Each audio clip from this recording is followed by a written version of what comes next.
Assalamualaikum warahmatullahi wabarakatuh. Mimin lanjutkan lagi cerita Raja Kegelapan Cipenya. Tapi seperti biasa, sebelum dilanjut, bantu tekan tombol like dan berkomentar juga Tuan Rena gas. Bab 1543 Pengaturan Tenang Ji-Fei. Tuan Wu, apakah ada yang datang untuk membeli perusahaan ini? Tanya Suhu dengan suara puas dan gembira.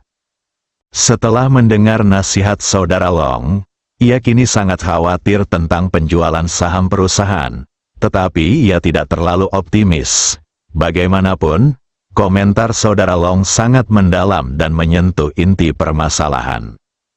Wu Chengjun menghela napas lega ketika mendengar suasana hati Su Hou sedang baik. Ia segera berkata, "Tuan, Ji-Fei baru saja datang ke perusahaan kami dan membuat keributan besar." "Apa?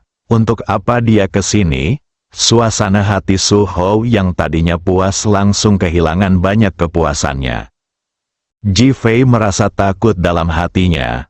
Wu Chengjun tidak berani menyembunyikan apapun dan segera menceritakan semuanya sejak Ji-Fei datang. Setelah mendengar ini, Su Hou di seberang mengerutkan kening. Dia juga tidak mengerti maksud Ji-Fei. Jika sampai pada pembubaran perusahaan, ini jelas dan mereka semua dapat melihatnya. Apakah hanya untuk ini? Dia tidak begitu mempercayainya. Han Lu baru saja selesai membersihkan dirinya ketika dia mendengar suara monyet Su di telepon bebas genggam. Saat dia berpakaian, tangannya mulai gemetar dan dia segera menatap Su Hou. Oh tidak, Ji-Fei sudah mulai curiga bahwa kita menculik Zhao Wenqian. Apa? Su Hou dan Wu Chengjun berseru dan bertanya pada saat yang sama. Suhu bahkan menarik Han Lu di depannya dan bertanya, "Bagaimana kamu tahu?" Ji-Fei tidak akan pernah pergi ke Wu Group untuk urusan perusahaan. Karena berapapun uang yang dihabiskan untuk akuisisi, itu tidak penting baginya. Dia punya banyak uang, jadi tujuannya ke sana adalah untuk memeriksa dinamika keluarga Wu. "Lalu bagaimana? Bagaimana kau tahu dia tahu tentang kita?" tanya monyet Su. Di saat-saat terakhirnya, Ji-Fei mengungkapkan bahwa Sun Sengshu telah membunuh Wu Tianze. Rahasia ini seharusnya dirahasiakan. Dia juga mengungkapkan bahwa Sun Sengshu adalah Zhao Wenqian. Jika ini normal, bukankah Zhao Wenqian akan dituntut oleh keluarga Wu dan ditangkap? Dia tidak takut dan tetap mengatakannya. Apakah menurutmu ini normal? Setelah Han Lu selesai berbicara, dia menatap Su Hou dengan pertanyaan di matanya. Mata Suhu menyipit beberapa kali. Jika memang begitu, kita benar-benar harus berhati-hati. Wu Chengjun dan Han Lu langsung merasa tertekan. 3 tukang sepatu lebih baik daripada 1, itu benar. Tak disangka, ide Ji-Fei berhasil diwujudkan oleh Han Lu. Lalu apa yang harus kita lakukan? Wu Chengjun bertanya dengan cemas di ujung sana. Demi membalaskan dendam putranya, dia telah memberikan segalanya dan tidak boleh kalah sekarang. Untuk saat ini, kita harus menjaga jarak dan tidak saling menghubungi. Kita harus mengikuti rencana yang telah ditetapkan dan melihat tindakan apa yang akan diambil Ji-Fei. Setelah itu, kita bisa menyusun strategi selanjutnya. Su Mangqi membuat keputusan saat itu juga. Apakah kita bertahan karena takut? Wu Chengjun sedikit tidak puas. Dia ingin membunuh Zhao Wenqian tetapi tidak berani. Salah, kita hanya menunggu dan mengamati. Sekarang Zhao Wenqian ada di tangan kita. Kita bisa mengambil inisiatif. Apa yang kau takutkan? Monyet Su sengaja bertindak sangat percaya diri dan menekan Wu Chengjun. Wu Chengjun merasa lega saat memikirkan Zhao Wenqian, bidak catur. Untuk menenangkannya, Su Hou berkata, "Saya harap Ji-Fei tidak melakukan hal bodoh. Kalau tidak Zhao Wenqian akan kehilangan nyawanya." Akan tetapi, masih ada tatapan membunuh di matanya dan kemarahan di wajahnya. Suhu menutup telepon. Dia bahkan tidak ingin mengganggu Han Lu lagi. Di sisi lain, Wu Chengjun juga tenggelam dalam pikirannya. Tetapi yang lebih ia harapkan adalah perusahaan itu dapat dijual. Namun, tak seorang pun menghubungiku hingga kini. Ji Fei kembali ke rumah Fei Tang dan tepat saat ia memasuki ruang tamu, Feng Huang menghampirinya. "Tuan, semuanya sudah diatur. Grup Brilian Siang Ruolin akan segera bernegosiasi. Ia ingin tahu perkiraan harga Anda untuk 30% saham keluarga Wu." Li Ruoxi, Seng Lingyun dan Zuli juga memandang Ji Fei, menunggu jawabannya.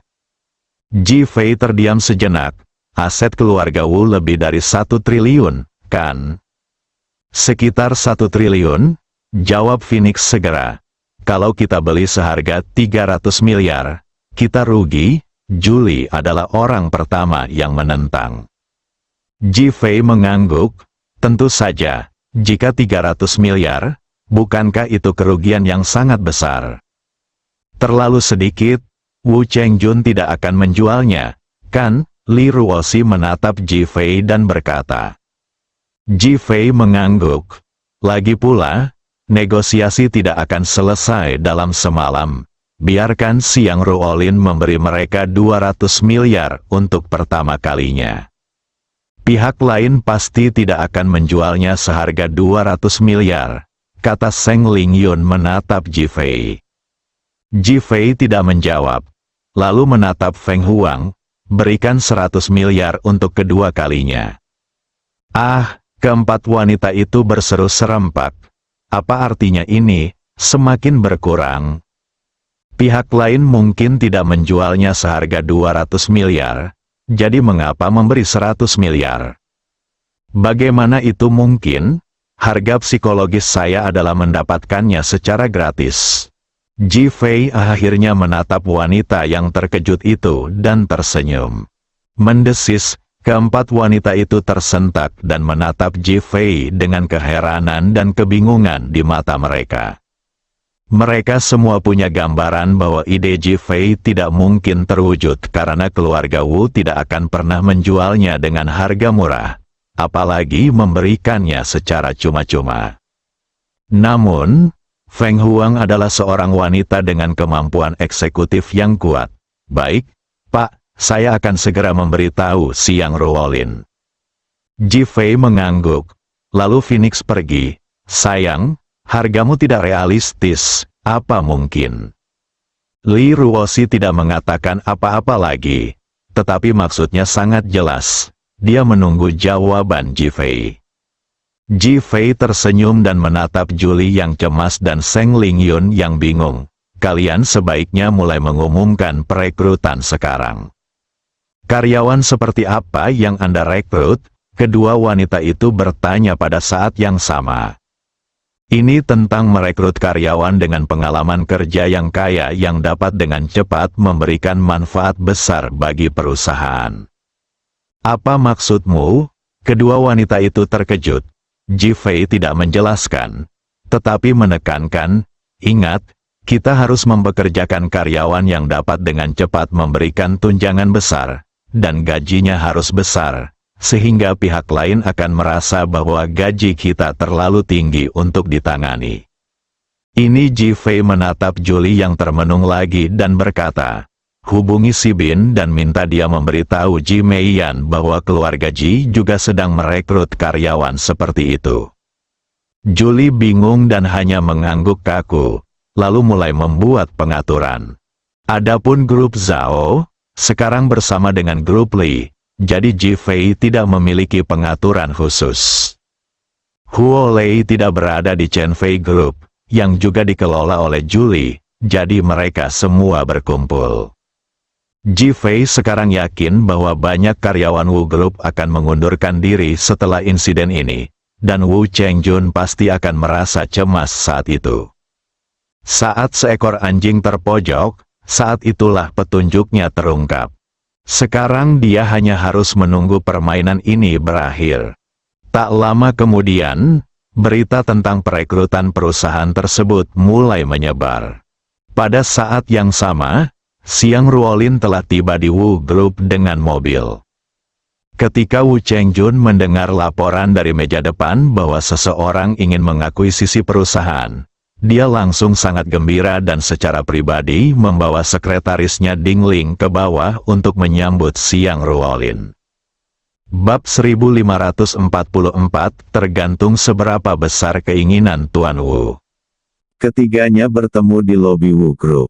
Dibandingkan dengan penampilan Wu Chengjun yang anggun, Xiang Ruolin tidak hanya muda, tetapi juga memiliki senyum yang membuat orang merasa santai.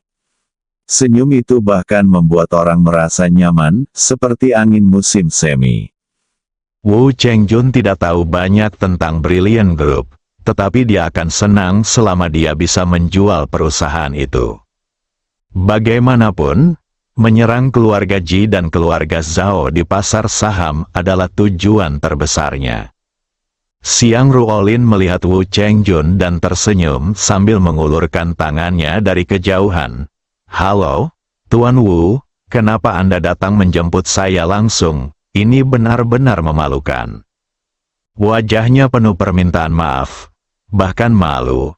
Kerendahan hati ini membuat Wu Chengjun merasa sangat nyaman dan memberinya kesan yang lebih baik tentang Xiang Ruolin. Ia segera mengulurkan tangan dan berjabat tangan dengan Xiang Ruolin. "Sama-sama, Tuan, saya sangat senang bertemu dengan Anda, dan saya sangat berharap kita bisa bekerja sama." Dia mempunyai kesan yang sangat baik terhadap Xiang Ruolin, yang tampak seperti Buddha yang sedang tersenyum, dan langsung ingin bekerja sama dengannya. Xiang Ruolin bersikap sangat wajar. "Selama harga yang diminta Tuan Wu dapat saya terima, saya tentu berharap dapat bekerja sama dengannya. Lagi pula, Anda adalah salah satu dari 4 keluarga besar di Longguo, yang merupakan status yang terhormat. Jika grup Brilian kami bekerja sama dengan Anda, perkembangannya di masa depan akan sangat menjanjikan. Saat itu, saya juga bisa bangun untuk menguasai dunia dan tidur di ranjang seorang wanita cantik." Di saat-saat terakhir, dia berpura-pura melirik Ding Ling dengan santai, tampak sangat tertarik. "Haha, saya telah melihat ketulusan Tuan Xiang. Saya juga sangat bersemangat dan yakin bahwa kerja sama kita akan berhasil." Setelah berkata demikian, dia memandang Ding Ling di sebelahnya dan berkata, "Ini adalah sekretaris sekaligus anak baptisku, Ding Ling." Wajah cantik Ding Ling memerah saat dilihat, tetapi dia tetap melangkah maju dan mengulurkan tangannya, tersenyum cerah ke arah Xiang Ruolin. "Halo, Direktur Xiang." Xiang Ruolin tidak berjabat tangan dengannya, dan Ding Ling tertegun dan sedikit malu. "Kamu kan putri baptis Tuan Wu. Beraninya aku menjabat tanganmu begitu saja," kata Xiang Ruolin dengan senyum penuh arti di wajahnya. Teng, wajah Ding Ling memerah sampai ke lehernya. Dia sudah mengerti apa yang dimaksud Xiang Ruolin. Saat ini, hubungan antara banyak ayah baptis dan anak baptis sangat baik, bahkan sampai mengejutkan. Jelas Xiang Ruolin juga berpikir demikian, itulah sebabnya dia tidak berjabat tangan dengan Ding Ling, karena takut Wu Chengjun tidak senang. Alih-alih marah, Wu Chengjun merasa bahwa Xiang Ruolin adalah orang yang sangat bijaksana yang dapat mempertimbangkan segala sesuatunya dengan sangat hati-hati. Dia tertawa terbahak-bahak dan berkata, "Tuan Xiang, Anda terlalu banyak berpikir. Ini putri baptis saya, dan dia putri kandung saya. Tidak ada hubungan lain." "Oh," Xiang Ruolin berseru pelan dan sengaja menunjukkan ekspresi meminta maaf di wajahnya, seolah-olah dia telah melakukan kesalahan. Pipi Ding Ling semakin memerah. Ia agak bingung dengan ketua yang tersenyum di depannya, tetapi ia masih memiliki kesan yang baik tentangnya. "Silakan masuk, Direktur Xiang, mari kita bahas detailnya." Wu Chengjun sangat mementingkan orang pertama yang datang ini. dan berharap kerjasamanya akan berhasil. Lagi pula, terlalu sedikit orang yang bisa menghasilkan 300 miliar sekaligus. Ikuti perintah Tuan Wu, Xiang Ruolin bertindak sangat alami. Ding Ling berbalik dan memanggil lift, dan segera mereka bertiga datang ke kantor Wu Chengjun dan duduk. Karena ini bukan penandatanganan kontrak, tetapi hanya negosiasi, jadi tidak terlalu serius.